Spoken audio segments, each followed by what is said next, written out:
उदयपुर शहर में हिंदू नववर्ष के मौके पर 23 मार्च को निकलने वाली शोभा यात्रा भव्य होने वाली है। नववर्ष समाजोत्सव समिति की ओर से निकलने वाली इस शोभा यात्रा के बाद होने वाली धर्म सभा में बागेश्वर धाम के पंडित धीरेन्द्र शास्त्री का सानिध्य प्राप्त होने वाला है। यह धर्म सभा शहर के गांधी ग्राउंड में होने वाली है। पंडित धीरेन्द्र शास्त्री के उदयपुर प्रवास को लेकर उदयपुर शहर के लोगों में खासा उत्साह है। बागेश्वर बाबा के उदयपुर पहुंचने से लोगों में भारी उत्साह है। बागेश्वर बाबा के लिए गांधी ग्राउंड में 20 फीट ऊंचा पंडाल बनाया गया है। साथ ही इस पंडाल के सामने 1.5 लाख से ज्यादा लोगों के लिए बैठने की सुविधा की गई है। इसके अलावा गांधी ग्राउंड के तीनों गेट से लोगों को प्रवेश दिया जाएगा। नववर्ष के लिए निकलने वाली शोभा यात्रा में गत वर्ष 1 लाख से ज्यादा लोगों ने भाग लिया था, लेकिन इस बार बागेश्वर बाबा के पहुंचने से माना जा रहा है 1.5 लाख से ज्यादा लोग धर्म सभा में पहुंच सकते हैं। शोभा यात्रा के साथ साथ धर्म सभा को लेकर की जा रही तैयारियों को लेकर पेश है एक रिपोर्ट।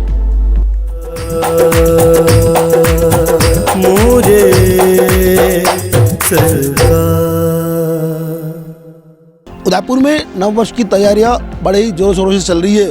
इस बार उदयपुर में जो नववर्ष को लेकर जो कार्यक्रम होने वाला है वह बेहद खास होने वाला है, क्योंकि विशाल शोभा यात्रा के साथ साथ उदयपुर का जो गांधी ग्राउंड है यहाँ पर पंडित धीरेन्द्र जोशी, जो कि बागेश्वर बाबा के नाम से भी जाने जाते हैं और पूरे देश में अभी विख्यात हैं, वह यहाँ पर आने वाले हैं और यहाँ पर जो धर्म सभा होगी उसमें शिरकत करेंगे। इससे पहले मैं आपको बता दूं कि जो तैयारियां चल रही है वह बड़े भव्य स्तर पर चल रही है। मैं अपने सहयोगी से कहूँगा कि सबसे पहले वह गांधी रोड में जो तैयारी चल रही है उसके बारे में बताएं कि किस तरह से यहाँ पर अभी से 2 दिन पहले से तैयारियां शुरू हो चुकी है। यहाँ पर लगातार आप देख सकते हैं किस तरह से अलग अलग पंडाल बनाने के लिए पाइप लगाए गए हैं। इसके अलावा यहाँ पर जो बैठने की व्यवस्था की गई है वह अलग अलग व्यवस्था की गई है, पुरुषों की अलग, महिलाओं की अलग। मैं एक चीज़ बताना चाहूँगा कि यहाँ पर जो लोग आएंगे उनके लिए सभी संपूर्ण व्यवस्था यहाँ पर की जा रही है। जो आयोजन कमेटी है वह लगातार यहाँ पर काम कर रही है। ये जो पंडाल बन रहा है आप देख सकते हैं कि कितना ऊंचा पंडाल बनाया जा रहा है, क्योंकि जो लोग हैं वह बिल्कुल अंत तक बैठेंगे, इसलिए यहाँ पर जो पंडाल बन रहा है वह भी पंडाल बहुत ऊंचा बन रहा है।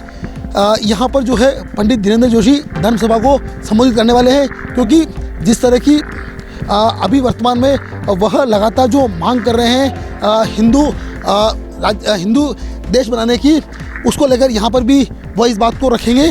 माना जा रहा है कि जब वह यहाँ पर आएंगे तो जो संख्या आयोजन कमेटी की ओर से तय की गई है वह संख्या बढ़ सकती है। 1.25 लाख लोगों के यहाँ पर पहुँचने की बात सामने आ रही है।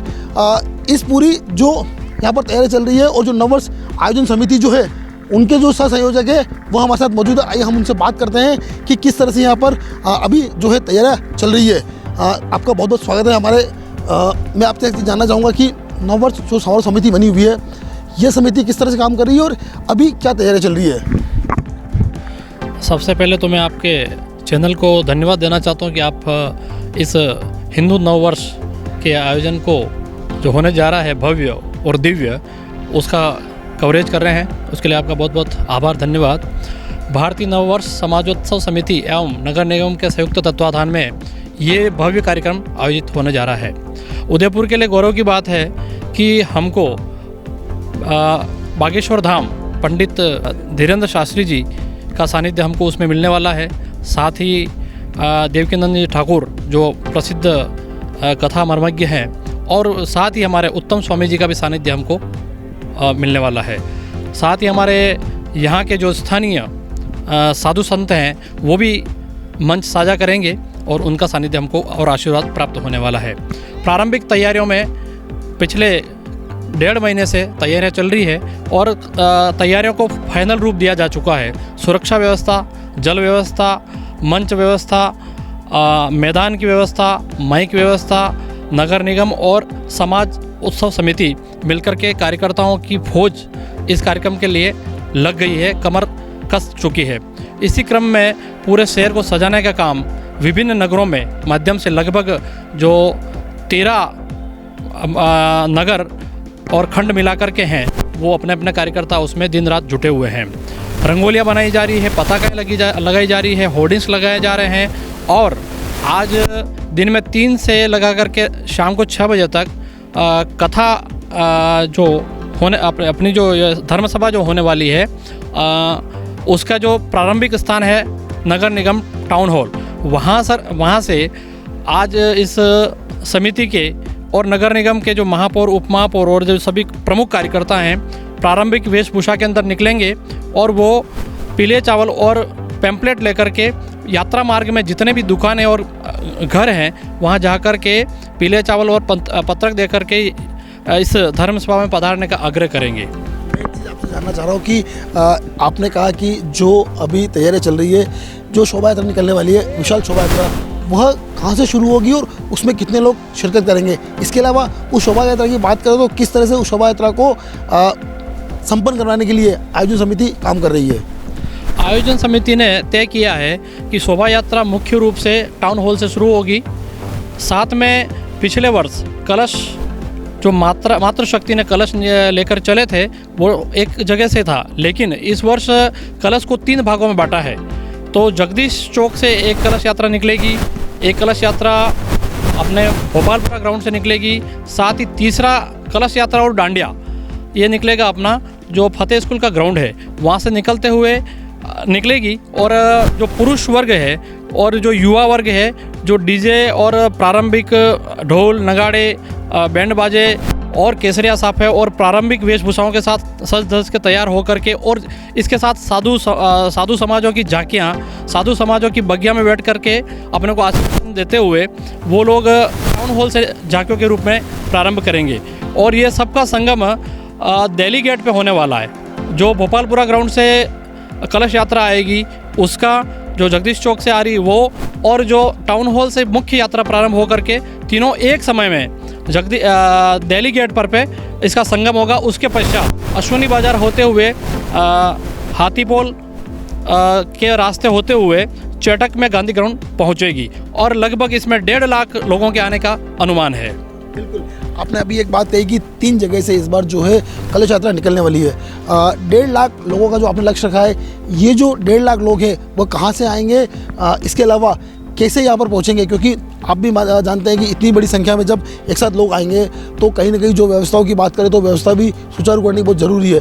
तो इन लोगों के जो पहुँचने का जो सिस्टम होगा वो कैसे होगा और ये लोग किस माध्यम से यहाँ पहुँचने वाले हैं? हमारे जो 11 नगर और 2 खंड है, इनको मिला करके 13 जो स्थान हो रहे हैं उनको लेकर के यातायात व्यवस्था के प्रमुख भी बनाए हैं। उनको इसके लिए नीचे तक टीम बनाई है।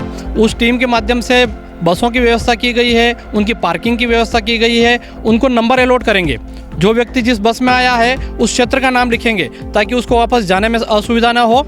और उनको अंत में बताया जाएगा कि आपको इस जगह से आपको वापस अपने जाने का साधन मिलेगा। इस प्रकार से अभी हमने प्रारंभिक कार्यकर्ताओं से जानकारी ली है कि कितने कितने लोग कहां से आने वाले हैं। कलश के लिए हमने कूपन छपवाए थे, उन कूपन के माध्यम से भी हमारे पास संख्या आ चुकी है और आ रही है और लोगों में बहुत उत्साह है। ये तो हमें जो जानकारी है वो ये कुछ लोग ऐसे भी हैं, कुछ ऐसे भक्त भी हैं, ऐसे जो समाज जन भी हैं, वो अपने अपने साधनों से भी आने वाले हैं। तो जो संख्या है वो निश्चित रूप से 1.5 लाख से ऊपर जाएगी अभी। और ये ऐतिहासिक कार्यक्रम होने वाला उदयपुर के लिए और बहुत भव्य कार्यक्रम होने वाला है। बिल्कुल, आपने कहा कि जब 1.5 लाख लोग एक साथ यहाँ पर आएंगे तो कहीं ना कहीं उन लोगों के लिए जो व्यवस्था की गई है उसमें पानी पीने की और उसके अलावा जो भोजन की वो व्यवस्था भी की गई है। तो उसके लिए कैसे इंतजाम किए गए यहाँ पर जो लोग आएंगे, क्या कहना आपका इस बारे में? पानी के लिए अधिवक्ता परिषद को जो हमारा संगठन है उसके जिम्मे काम किया है। उसके जो कार्यकर्ता हैं और जो कार्यकर्ता हैं वो मिलकर के जो तीनों जगह अपना यात्रा प्रारंभ हो रही है वहाँ पर पे पानी का स्टॉल लगाएंगे, टैंकर लगाएंगे, कैंपर रखेंगे। इसी प्रकार से बीच यात्रा मार्ग में समाज जन विविध संगठन मिलकर के कैंपर और पानी की और इस प्रकार की व्यवस्था कर रहे हैं। इसकी जानकारी हमारे पास आ रही है। इसी प्रकार से भोजन को हमने 3 पार्ट में बांटा है। अपना जो मैदान है मुख्य जहाँ सनातन सभा होने वाली है उसके तीनों जो मुख्य द्वार हैं उन द्वारों पे जब कथा समाप्त धर्म सभा जब समाप्त होगी उसी समय कार्यकर्ताओं की फौज रहेगी, उनको व्यवस्था सौंप दी गई है। वो वहाँ पर भोजन पैकेट सुचारू रूप से हर आने वाला जो इस सनातन धर्म सभा में आने वाला व्यक्ति है, मातृशक्ति है, मैंने हैं, उनको पहुँचाने का पूरा प्रयास करेंगे और सब लोग उसमें कार्यक्रम के पश्चात सब उस काम में लग जाएंगे। आपने एक बात कही कि जब सभी को अलग अलग व्यवस्था दी गई है, चाहे पानी की हो, चाहे भोजन की हो। मैं एक चीज़ और जानना चाहूँगा कि जो गांधी ग्राउंड है, यहाँ पर जो बैठने की व्यवस्था है वो किस तरह से की गई है, क्योंकि यहाँ पर 3 अलग अलग गेट है, तो प्रवेश द्वार भी आपने बनाए होंगे, तो यहाँ पर जो बैठने की व्यवस्था है वो कैसे की गई है, और उसके अलावा जो मंच बनाया गया है, मंच बहुत ऊंचा है, तो इस मंच को कौन कौन साझा करने वाला है, क्योंकि पंडित धीरेन्द्र जोशी जो बागेश्वर धाम के जो बाबा है वह तो यहाँ पर आ रहे हैं, वह धर्मसभा के मुख्य वक्ता भी होंगे, लेकिन इसके अलावा और यहाँ पर कौन कौन शामिल होने वाला है? मुख्य रूप से मैंने प्रारंभ में बताया था कि इस धर्म सभा को पंडित धीरेन्द्र शास्त्री जी बागेश्वर धाम संबोधित करने वाले हैं। उनके साथ में कथा मर्मज्ञ देवकीनंद जी ठाकुर भी हमको आशीर्वाद मिलने वाला है, साथ ही उत्तम स्वामी जी और मेवाड़ के जो हमारे साधु संत हैं जिनको हमने निमंत्रित किया है, जिन्होंने हमको अनुमति दी है, उनको भी उनका स्थान प्राप्त होगा और उनका आशीर्वचन हमको मिलेगा।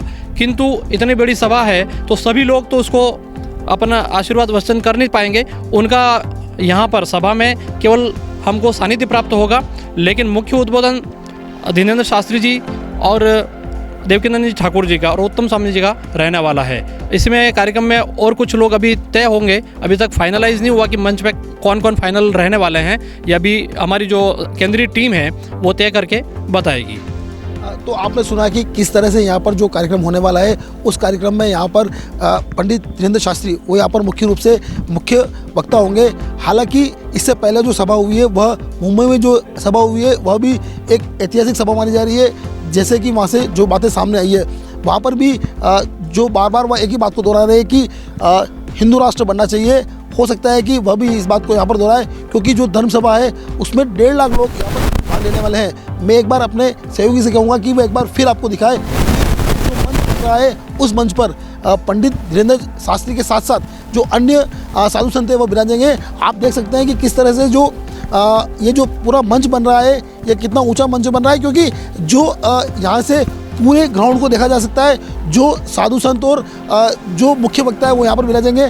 आप देख सकते हैं कि किस तरह से गांधी रोड में जो अलग अलग व्यवस्था की जा रही है। यहाँ पर जो है यहाँ से जो गेट आप देख रहे हैं उस गेट से भी प्रवेश होगा। इसके अलावा इस पूरे पंडाल में आने के लिए 3 अलग अलग गेट है, तो तीनों गेट से प्रवेश दिया जाएगा ताकि किसी को कोई परेशानी नहीं हो। मैं एक चीज़ को बताना चाहूँगा कि 23 तारीख को प्रशासन की ओर से भी एक अलग से व्यवस्था की गई है। यातायात व्यवस्था में बदलाव किया गया है, क्योंकि जिस तरह की विशाल शोभा यात्रा निकलने वाली है उसमें यातायात व्यवस्था बहुत महत्वपूर्ण होती है, इसलिए उसमें भी बदलाव किया गया है। अब देखना यह होगा कि जिस तरह से तैयारियाँ चल रही है उससे और उसके बाद जो धर्म सभा होने वाली है उसमें जो लक्ष्य रखा गया है उससे कितने अधिक लोग और अधिक भाग लेते हैं।